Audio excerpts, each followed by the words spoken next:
Est-ce qu'il y a vraiment une différence quand on utilise le même café, mais dans 3 machines complètement différentes? J'ai ici une machine simple, basique, bas de gamme Nespresso à 100 $. J'ai ici une machine milieu de gamme de la marque DeLonghi à 1000 $ et une machine haut de gamme à 4000 $ de la marque L'Élite. On va analyser chaque machine, comparer leur fonctionnement, goûter à leur café respectif et à la fin de la vidéo, on va faire un test à l'aveugle pour voir si on arrive vraiment à repérer les différences. On commence avec la machine à 100 $, une Nespresso de marque Breville. C'est très commun, tout le monde en a. Vous connaissez sûrement quelqu'un qui en a, peut-être que vous en avez une. C'est la machine que j'utilise dans ma vie de tous les jours parce que c'est simple, c'est facile, pas besoin d'avoir une formation. Tu remplis ton réservoir d'eau, tu mets une capsule, tu appuies sur le bouton espresso ou allongé et tu as ton café. Simple comme bonjour. Le café qu'on va utiliser pour cette expérimentation, c'est du café d'Éthiopie, équilibré de torréfaction moyenne, qui est fabriqué à Montréal. J'ai une version capsule ici dans une belle capsule d'aluminium. Allons-y. On ouvre ça, insère la capsule, elle était pas du bon côté.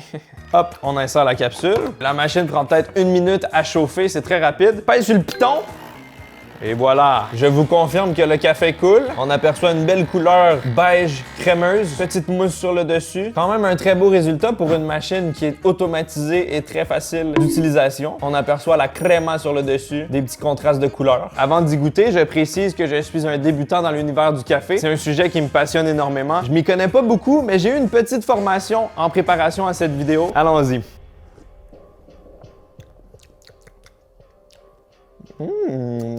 Bon goût matinal, c'est quand même puissant mais pas trop, pas vraiment acide, c'est vraiment comme le café le dit, c'est équilibré. Petite créma qui rajoute un contraste de texture. Pour moi, il n'y a pas vraiment de défaut dans ce café, c'est ce que j'ai l'habitude de boire, je trouve ça très bon. On augmente d'un cran avec cette machine à 1000 $. Il s'agit de la DeLonghi Specialista Prestigio. C'est une machine assez particulière, c'est comme une semi-manuelle, semi-automatique. Vous allez voir ce que je veux dire. Comme vous pouvez voir, ça vient avec un moulin intégré. On a également ce petit levier qui va nous permettre de compresser le café. On a un petit tuyau à eau chaude pour faire des americanos ou du thé ou quoi que ce soit. Et on a aussi une baguette magique à lait pour mousser le lait. C'est quand même une bonne grosse machine. Ça a l'air d'être en métal, mais ça ne l'est pas. C'est comme une petite couche décorative de métal, mais à l'intérieur, c'est du plastique. La machine vient avec plusieurs accessoires comme ce petit truc à lait. Ça vient aussi avec du produit nettoyant et plein de petites choses bonus qui ne sont pas de refus. Faisons un café! La première étape, c'est qu'on prend notre porte-filtre et on le met dans cette section ici qui est réservée au moulin.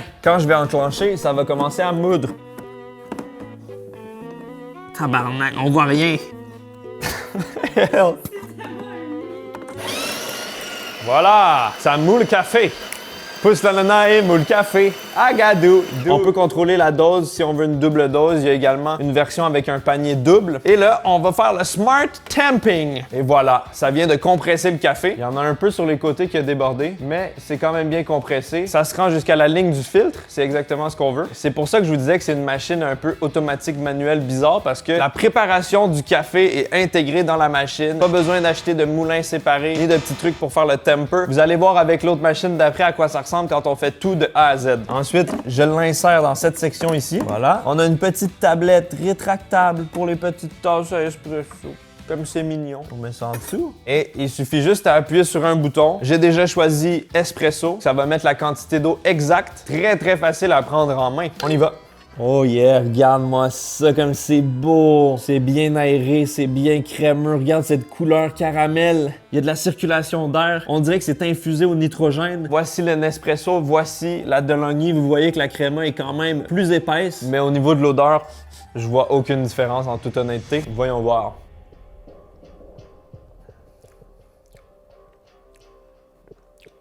J'ai l'impression que c'est beaucoup plus puissant que le Nespresso. On sent vraiment plus le goût du café. Ça, c'est le genre de café qui te fait une claque gentille et délicieuse en plein visage. Étrangement, j'ai l'impression que c'est moins acide que celui du Nespresso. C'est peut-être placebo, mais je le trouve meilleur que le Nespresso. Je le trouve délicieux. C'est des grains fraîchement moulus, contrairement à une capsule. Donc forcément, il y a peut-être un avantage de ce côté-là. Mesdames et messieurs, voici la L'Élite Bianca. Une machine à 4000 $. C'est littéralement la Rolls-Royce du café. Quand on m'a montré comment utiliser cette machine, j'ai réalisé la complexité de comment faire du bon café. Visuellement, elle est hallucinante, tellement belle. C'est ce qui m'a donné envie de me renseigner un peu plus sur l'univers du café, c'est de voir à quoi pouvaient ressembler des machines. C'est tellement un bel objet. C'est fait avec des matériaux de qualité, fait à la main, du métal bien épais. Les extrémités sont en bois, les petites valves ici, la poignée du porte-filtre, c'est du luxe. Je suis très content de pouvoir l'essayer. C'est un bon moment pour vous parler de Café Liégeois qui m'a fourni toutes les machines et tout le café que j'utilise aujourd'hui. C'est grâce à eux que je peux faire cette vidéo. C'est pas sponsorisé, c'est juste un petit partenariat. C'est des amis, ils sont incroyables. Ce sont des crèmes. Ils m'ont même fait une petite formation pour m'expliquer comment fonctionne cette machine pour que je puisse l'utiliser comme il se doit. Si vous voulez vous équiper en café, j'ai un code Gurki Café. Le lien est dans la description. Cette machine est énorme, ultra lourde. On a ici la petite tige pour faire mousser le lait. L'articulation est incroyable. Ça se bouge dans toutes les directions. C'est plus flexible que mes propres bras. On a également ici la tige d'eau chaude. On a ici le groupe avant avec la valve qui contrôle le flow qui va dans notre café. On a ici un baromètre. Ça calcule la pression, la puissance de l'extraction du café. Et ça vient avec un magnifique porte-filtre comme ça, luxueux, avec une poignée en bois. La machine vient aussi avec toutes sortes d'accessoires. Dans la boîte, on a un câble pour le brancher directement à l'arrivée d'eau. Il y a un réservoir d'eau à l'arrière, mais si vous voulez directement le brancher, jamais avoir à remplir la machine, ça peut être cool. Ça vient aussi avec un deuxième porte-filtre avec 2 embouts pour faire 2 cafés en même temps, des produits nettoyants et plein de belles choses. La machine est magnifique, mais est-ce que son café est vraiment perceptible par rapport aux autres? On va essayer ça. Quelque chose de très important avec cette machine, c'est qu'il n'y a pas de moulin intégré et ça fonctionne pas avec des capsules. Donc, il faut absolument un moulin. J'en ai un ici vraiment du haut de gamme exceptionnel avec une balance intégrée. C'est pas nécessaire d'avoir ça. Mais selon les conseils d'amis connaisseurs, le moulin est aussi important que la machine. Il faut vraiment avoir un bon moulin. Je vais avoir exactement 16 grammes dans mon porte-filtre. J'ai écrit 16. J'appuie sur le bouton et le café se moule sur mesure de la quantité exacte qu'on veut. Maintenant, on va utiliser cet outil. Ça vient avec la machine. C'est vraiment de la qualité ultra lourd. Prends-le. Oh! Le but, c'est de venir compacter le café, mais de façon uniforme, parfaitement droite. Comme ça, l'eau va pouvoir mieux s'infuser dans le café. Plus ou moins bien fait. On n'arrive pas parfaitement à la ligne. Ça se pratique. Pour l'instant, ça va. C'est pas trop compliqué. Maintenant, on vient insérer le porte-filtre dans la machine. Hop là! Et c'est là que ça devient hautement scientifique et mathématique. Je vais utiliser une balance que je vais déposer sur la machine. Je mets ma tasse à espresso dessus. On reset la balance. Et là, l'objectif, c'est d'obtenir le double du poids du café en infusion. Donc, j'ai 16 grammes de café. Je veux 32 grammes du produit final. On doit réaliser ça idéalement en 24 à 30 secondes. Pendant qu'on va faire le café, il va y avoir un timer qui va s'afficher. Donc, je vais surveiller le poids et le temps. Je me mets ici parce que je serai jamais capable de faire ça à l'envers. Quand je vais lever ce petit levier, ça va partir. Let's go! Oh là là, c'est magnifique! Regardez la couleur, l'épaisseur. On est déjà à 22 grammes en 18 secondes.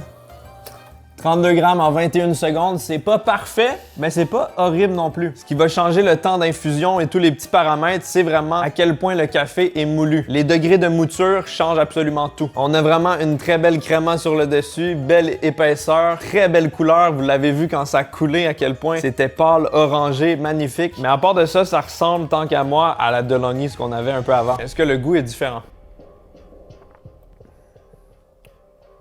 C'est très difficile à dire si le goût est différent. Ce que je peux vous dire, c'est que c'est délicieux. C'est chaud, c'est réconfortant, mais c'est vraiment complexe. C'est rempli de goûts différents. On est loin d'un café-filtre de bureau. Franchement, c'est quelque chose. C'est très manuel, on doit vraiment vérifier tous les paramètres. Le barista a vraiment un impact sur le résultat avec cette machine. Il y a un petit côté geek vraiment passionnant. Tu te sens plus impliqué, il y a plus d'étapes. C'est vraiment quelque chose pour les vrais fans. C'est intéressant de voir les différences visuelles. Le liquide du Nespresso est un peu plus clair, beaucoup moins de créma moins foncé. La Delonghi, c'est très équilibré. Et là, l'Élite, la créma est beaucoup plus foncée. On se rapproche du orangé. Le même café dans les trois, le résultat est pas pareil. J'ai un invité spécial pour le blind test. Un grand consommateur et fan de café, n'est-ce pas? Oui, tout à fait. Le café, le piment, c'est la base de mon alimentation. Est-ce que tu penses être capable de différencier les 3 machines? Parfait. Enfile-moi ça, s'il te plaît, ça va t'aller comme un gant. Tu vas goûter aux 3 cafés. Tu vas devoir décider lequel est ton préféré et aussi lequel correspond à quelle machine.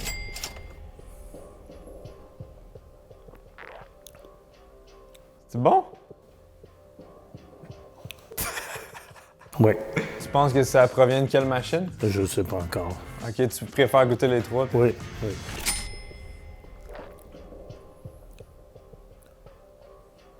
La première gorgée semblait très douce, puis après ça, l'amertume est arrivée. Non, c'est intéressant. Voici le dernier.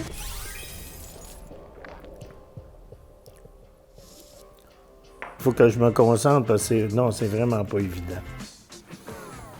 Ouais, c'est difficile. Le deuxième, je l'ai moins aimé. Le premier, ça doit être l'élite. Le deuxième, le Nespresso, et le troisième, le DeLonghi. Puis probablement que je suis dans le champ complètement. OK. Ton préféré, ça a été lequel? Je pense que c'était le premier.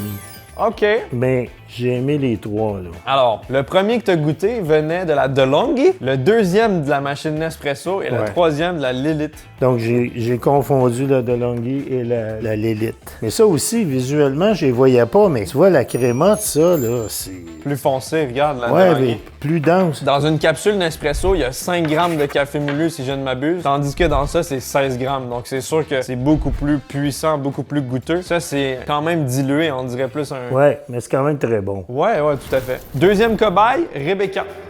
Tu aimes le café? J'aime le café, mais avec du lait et du sucre. Ouais, là, ça va être puissant. Ouais, j'ai peur un peu. C'est pas grave. Voilà ton premier café.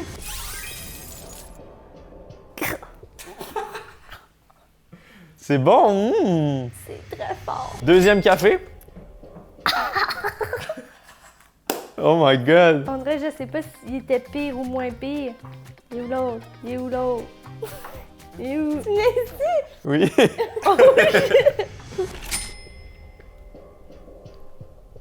Oh, hein? C'est spécial. Oh my god! Ok, lui, il est moins pire. Lui, il est pire. Pire, c'est pas que c'est mauvais, mais je veux dire, il est plus amertumé. Ok, troisième. T'en as déjà bu 3. Celle-là, c'est la plus chère. La moyenne, puis le dernier Nespresso. Quel a été ton café préféré sur les 3? La Nespresso. Le seul café que je n'ai pas fait, tu l'as préféré. Super. C'est sûr que je préférerais un bon latte. Hein? Félicitations. T'as su différencier les 3 cafés. T'as sûrement eu un coup de chance, mais t'as réussi. Non, non, je suis une professionnelle de la graine. La graine de café? Oui. Est-ce qu'on peut vraiment voir la différence entre 3 machines de prix différents? La réponse est plus ou moins. Le commun des mortels remarquera pas trop de différence entre une à 1000 $ et une à 4000, mais peut-être que les experts baristas hautement développés pourront voir une différence. J'ai adoré découvrir l'univers du café et vous partager tout ça en espérant faire plein d'autres vidéos sur le sujet. C'est passionnant. Merci!